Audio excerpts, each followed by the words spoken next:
요거는 이제 뭐 빨리 읽고 넘어갈게요. 저희 이제 특징 부분들이 뭐냐면 이 컨설팅 상담을 받은 후에 생기부 반영이 요즘에는 생기부에 반영하는 게 어려워져요. 담당 선생님들이 학생이 하지 않은 활동을 기재해주지 않는 추세들이고요. 요거는 그 어떤 부분들이냐면은 좀 설명드릴게요. 시간이 별로 없어요.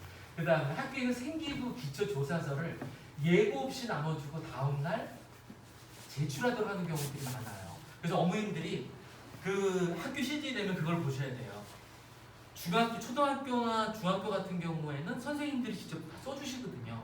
근데 고등학교는 그렇지 않아요. 대부분 고등학교들이 거의 다 그래요. 학교에서 선생님들이 아이들한테 생활 기록부 기초조사서라는 걸 아이들한테 줘요. 그러면 이 녀석들이 거기에서 자기가 활동한 내용을 기록을 해야 되거든요. 근데 특히 남학생 같으면은 거기에 그냥 박아놔요. 그냥 가방 안에. 그래서 이제 이 강좌를 수강을 하는 아이들은 저희가 기본적인 폼이 어떻게 나가느냐 하면은 저희가 각 아이들한테 기초조사서를 전부 다 줘요. 그러면은 아이가 가고 싶은 학교, 그 다음에 활동한 사항, 그걸 전부 다 기재를 해가지고 저희한테 보내줄 거예요. 그럼 저희한테 보내주면서 저희하고 이 녀석들하고 활동한 내용들에 쓸 수 있는 거를 아이들한테 계속해서 과제물을 주고 나면 아이가 거기다 써야 돼요. 그럼 그걸 가지고 있다가 생기부에다가 나왔을 때 기록을 해야 돼요. 근데 일부 이제 컨설턴트들이 이런 거 자료를 가지고 있지 않으면 어떻게 되느냐 하면은 1학기 때 했던 거를 대부분들 2학기 말에 가서 쓴다 그러면은 아이들이 기억을 못해요. 뭘 했는지. 그러니까 이 기초조사를 가지고 있는 게 굉장히 중요하고요. 그리고 학교 시즌이 시작이 되면 어머니들 반드시 특히 학생들, 우리 아들들, 딸들 가방을 한 번씩 뒤져보셔야 돼요. 근데 조심하셔야 되는 게 특히 남학생들 가방을 열었는데 뭐 술병이 나온다는 거. 그래서 수시로 어머님들 확인을 하셔야 됩니다. 수시로 확인을 하셔야 돼요. 자, 그렇군요. 그래서 이제 요즘에는 생기부 기초조사서를 예고 없이 나눠주고서 다음날 제출하라고 해요. 리얼랩 쓰기가 막연하니까 자기들이 계속 기초조사서를 핸드폰이라든지 가지고 있다가 저기를 해야 되고요. 그래서 많은 학생들이 생기부 관리가 제대로 되고 있지 않아요. 그건 제일 중요하고요. 그다음에 3번에서 평상시 학교 생활을 통해서 생기부를 전공 적합에 맞도록 매월 준비를 하는데 자율 동아리 봉사진로 세트 수행을 통해서 본인만의 생기부를 완성. 이 내용들은 뭐냐면요. 생기부가 일반 15과목까지 쭉 돼 있고요. 그 중에서 아무래도 제일 많이 보는 게 전공 적합성. 그 중에서 세부 능력이 특기 사항이 있죠. 그 8번 항목에 보면 아이들 교과 점수가 나오고요. 그 담당 과목 선생님들이 이름의 공부를 어떻게 써주는 란이 있거든요. 그걸 과목 세부 능력 및 특기 사항에서 우리가 줄여서 세트하죠. 거기 있는 부분들이 무지막지하게 중요하고요. 그 다음에 동아리 활동에 쓸 수 있는 내용들이 무지 중요하고요. 그 다음에 또 하나 대학에서 입시 부분들이 많이 변한 것 중에 하나가 올해 특히나 대부분들 다 교사 추천서가 없어졌습니다. 남아있는 데가 연세대학교 활동 우수형, 국제형, 기획균형 남아있고요. 중앙대에서 남아있는 대부분 다 없어졌어요. 교사 추천서가 없어지다 보니까는 교사 추천서를 대응할 수 있는 것은 생기부밖에 없고요. 생기부에서 교사 추천서 대응할 수 있는 거는 마지막 10번 항목이요. 담임 선생님 의견만 아니면은 행동 특성 및 발달사항 이렇게 돼 있잖아요. 거기 들어간 내용이 잘 쓰여져 있어야 돼요. 근데 사정관들이 볼 때 어떻게 되냐면은 저런 의미들은 별로 그리 없어요. 의미가 없어요. 무슨 뭐 이 아이는 인성 부분이 우수함 이렇게 너무 약간 추상적으로 그리 가면은 별로 그리 점수는 많이 못 받아요. 그렇게 안 써주시는 분들 거의 없거든요. 그래서 이제 거기에 글 들어가는 이제 글 써 들어가는 요령이라면 요령 부분들인데 거기 들어가는 요령이라든지 그런 거를 이제 저희가 가르쳐 줄 거예요. 거의 가르쳐 주는데 기본적으로 이제 저희는 어떻게 하느냐 하면 반드시 이렇게 룰이 있는 건 아닌데 제가 이제 그걸로다가 서울대, 연대, 고대라든지 의대라든지 면접 쓴다든지 아니면 생기부 들어갈 때 그 내용 다 100% 합격을 시켜요. 어떤 내용이냐면은 그러니까 저희가 만든 자기주도 5단계라는 게 있어요. 그래서 어머님들이나 학교 선생님들한테 자기주도 5단계가 뭐냐 그러면 전부 다 뭐라고 해요? 혼자 공부하는 거 다 이렇게 말씀을 하세요. 사실은 실제로 그게 맞죠. 근데 이제 사정관들이 정의를 내린 자기주도 5단계는 뭐냐면 기본적으로 5단계가 있어요. 사전에 조사를 해야 돼. 그 다음에 그걸로다가 계획을 수립을 해서 계획을 수립을 하고 나면 반드시 본인이 실제로 몸으로 실행을 해야죠. 실행한 부분들이 있고 그 다음에 결과물 도출을 한 다음에 최종적으로 그걸 다시 비평 능력을 길러서 다시 새로운 계획을 수립한 걸 반복을 했는지 그 점수가 제일 많이 올라갑니다. 그래서 그걸 우리 아이들한테 수업 시간에는 그런 거 아이들한테 해주고 면접 전형처럼 물어볼 거예요. 면접 전형 물어봐가지고 아이들한테 그거 부분들 할 겁니다. 그래서 예를 들어서 어떤 게 있냐면 이제 강좌가 열렸을 때는 아이들하고 저희하고는 한 달에 한 번 정도밖에 수업을 안 해요. 다른 데들은 보통 저희가 2시간밖에 안 하거든요. 근데 이것도 대표 원장님께서 그래도 우리는 조금 신경 더 써달라고 그래서 여기만 3시간씩 저희가 수업을 해요. 3시간 수업을 하는데 보통 1시간 반 정도는 입시에 관한 부분들 1시간 정도 입시에 관한 부분들 또 1시간 정도는 면접에서 쓰여질 부분들 해야 될 부분 면접의 내용이 올라갈 부분들이 생기부에 그대로 올라갈 내용들이에요.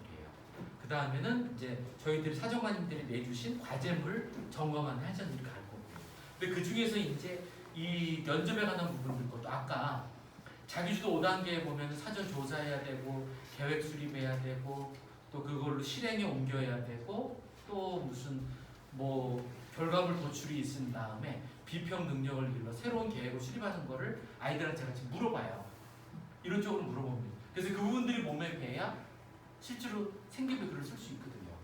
뭐라고 하냐면은 추운 겨울날 이건 실제로 면접 문항입니다. 어디냐 하면은 면접 문항 중에서는 그 인성이 많이 보는 데가 저기가 있어요. 저기 어머니 한번 다시 한번 실패 따라 하실까요? 인장, 사자, 창문.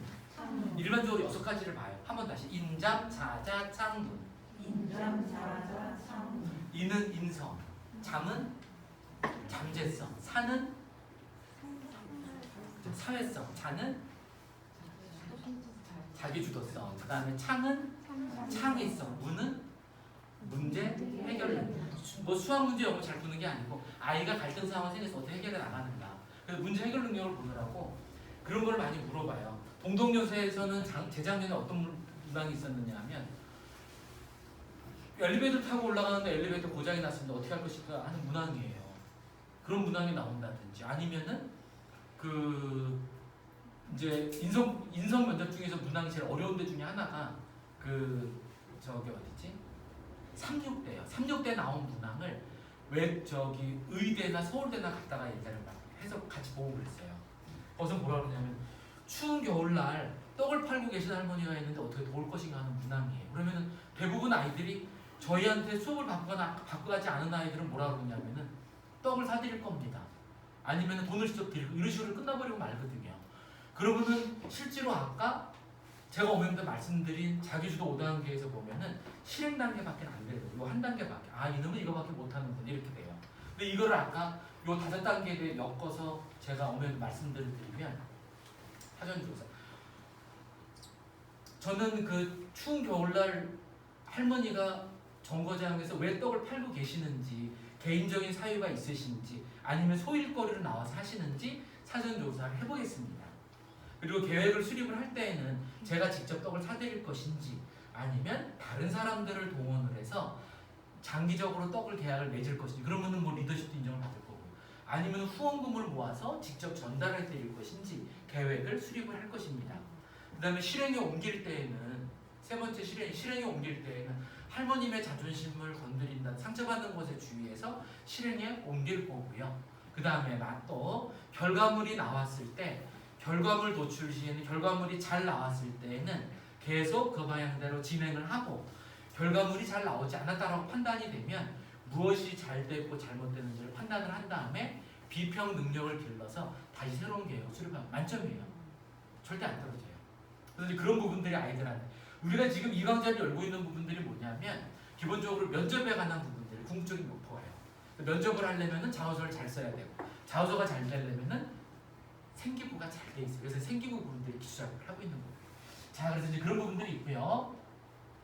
그다음 대치동에서도 보기 있는 죄송합니다. 자랑 제가 사정원 출신이 아니면은 저기를 하겠는데 자꾸 이 얘기가 자꾸 나오니까 사실 사정관 하시던 분들이 많지 않으세요. 아무튼 이제 그렇고요.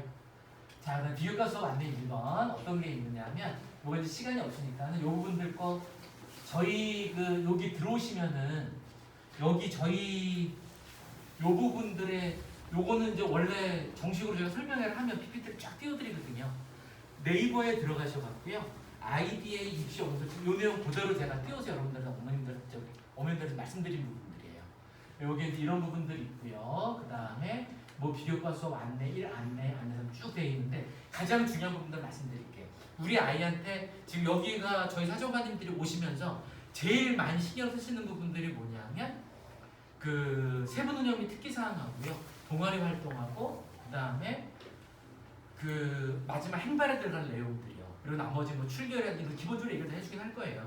근데 이제 그런데 세부 능력 및 그 보통 저희가 기준 잡고 있는 게 뭐냐면 특히 2학년 어머님 확인 한번 해보시면은 우리 아이가 작년 한 해 동안 1학년 기준으로 봤을 때 작년 한 해 동안 생기부를 보니까는 보고서 내용이라 제출한 게 보통 일반고 어머님들이면 한 4번에서 6번 정도밖에 없어요. 보고서 제출한 횟수가. 그리고 이제 외국하고 아이들 보면 10번 이상. 그리고 또 저기 어디지? 무슨 뭐 하나고 뭐 상상 이런 데들은 거의 막 20개씩 돼요. 그러니까 저희가 목표 잡고 있는 게 뭐냐면 아이들에게 갈 수 있는 보고서를 내서 한 해 동안 낼 수 있는 게 최소 15개 전후에서 내려고 하는 게 저희 목표예요. 15개 정도만 본인이 잘 하게 되면은 분명히 그거는 일반 저기 점수들보다 굉장히 좋을 거예요. 근데 아까도 말씀드렸듯이 어떤 부분들이냐면 실제로 어머님들이 오늘 우리 학교 아이가 다니고 있는 학교라든지 아니면은 성적을 보시면은 성적은 우리 아이가 잘못한 게 아니고요. 학교 난이도 수준 자체가 떨어지는 거예요. 표준 편차라고 하는 게 표준 편차가 무조건 20에서 왔다 갔다 할 겁니다. 무조건 20에서 왔다 갔다 하고 좋은 학교는 보통 2까지 올라가요. 그리고 보통 10 정도 돼요. 저 강남권 학생들은 10 안쪽으로 들어오거든요. 절대로 못 잡아요, 걔네들을. 그걸로 전부 다 서열 매기고 원점수 갖고 매기고 평점수 갖고 매기고 그러거든요. 뒤집을 수 있는 건 뭐냐면 생기부밖에 없고요. 그리고 생기부에서 그게 나가는데 그래서 이제 기본적으로 한 10개 이상을 하고 있는 게 목표고요. 그리고 또 하나는 문제는 뭐냐면 동아리 활동에서 나갔던 부분들이면 대부분 그대로 올려줍니다. 동아리 활동에서 한 서너 개, 자율 활동에서 진로 활동에서 한 서너 개, 그다음에 아이들 세부 능력 및 특기사항에서 서너 개를 올리려고 그러는데 본인이 이제 여기는 그냥 올려주셔요. 대부분들 진로 활동이나 동아리 활동 같은 대부분 올려주시는데 과목에서는 과목이 연결이 안 되면 올릴 수가 없어요. 그래서 예를 들어서 제가 건축 계열을 하는데 영어다. 그러면 영어 쪽에도 내가 공부한 걸 올리고 싶은데 학교에서 잘 안 올려주시거든요. 연결을 져서 만들어줘야 돼요. 그래서 그거는 수시로 가장 중요한 게 뭐냐면 아이가 수행이 나오면은 수행 나온 부분들을 저희한테 얘기를 해야 돼요. 그러면은 여기에 저희가 그 논문을 아이한테 제가 줄 겁니다. 논문을 주고 아이가 숙제를 했는지 아닌지 저희가 확인을 하고요. 그 논문은 뭐냐면은 그 박사과정 받는 전국에 있는 논문들이 있어요. 그러니까 저희가 논문 전부 다 가지고 있거든요. 그래서 아이의 전공에 맞게끔 돼 있는 논문을 아이한테 줄 거예요. 박사과정에 있는 부분들이 내용들은 좋아요. 근데 너무 난이도가 높지 않나요? 난이도는 높지 않고 대학교 1학년, 2학년 수준에 맞춰서 나갈 겁니다. 근데 고등학교 수준에 맞추면은 붙어라는 일은 거의 없어요. 대부분 없습니다. 뭐 대부분 뭐 생명인데 다 똑같은 그거예요. 눈해부하고 돼지 심장해부하고 100개 학교에서 다 우리도 눈해부하고 심장해부 그것만 하면은 남들하고 받는 건 똑같은 점수밖에 못 받아요. 근데 그걸 창의성이라고 그러는데 창의성은 한마디로 끼라고 부르고요. 그 5글자로는 남다른 생각, 남다른 행동이라고 그래요. 사정관들은 남다른 생각이 있었는지 아닌지를 계속 찾아내요. 근데 그분들은 아이한테 줄 거고 만약에 영어과에서 했는데 아이가 건축이다 그러면은 이거를 그쪽에다 연결 줄 수 있게끔 저희가 유도를 시켜줘요. 그래서 각 과목별로 한두 개씩 나오고 주요 과목에 연결식도 만들어주고요. 이제 그 부분들이 제일 저희가 되고 그리고 뭐 이제 그 만족도가 높지 않을 수도 있어요. 그러니까 만족도가 높지 않는 경우들은 어떤 경우들이냐면 아이들하고 저희 사정관님들하고 교감이 잘 안 되는 경우. 그래서 단톡방을 만들어서 계속 올려드리거든요. 올려드리고 아이가 계속해서 해야 되는데 그분들은 어머님들이 계속 체크를 해주셔야 돼요. 근데 상위권 아이들은 너무너무 좋다고 그래요.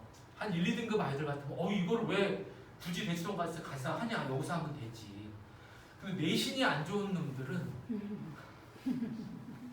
이것도 그냥 그래 알았어 그냥 하든지 뭐 거의 이런 수준이 되니까는 아이한테 이제 그런 부분들 똑같이 아이들한테 공을 들이는데 좀 불이익이 갈 수도 있어요. 그러면 어머님이 좀 더 많이 챙겨주셔야 되는 부분들이고요. 또 하나 이제 마지막으로 말씀드리면은 절대로 우리 아이들 어머님들이 포기하시면은 성공할 수 있는 케이스는 없어요. 반드시 어머님들이 신경 쓰셔갖고 또 저희 담당 사정관님들 제가 반이 들어갈지 저희 사정관님 들어갈지 이제 저하고 오늘도 저하고 저희 사정관님 두 분이 나눠서 들어갈 거거든요. 그래서 일단 뭐 안 되는 부분들 있으면 저한테 연락 주시고 저희 사정한테 연락 주시고 자 말씀 다 드리고 궁금하신 거 있으면 아무거나 말씀해 주십시오. 너무 짧게 제가 설명을 드려야 될 게 한 2시간 정도는 드려야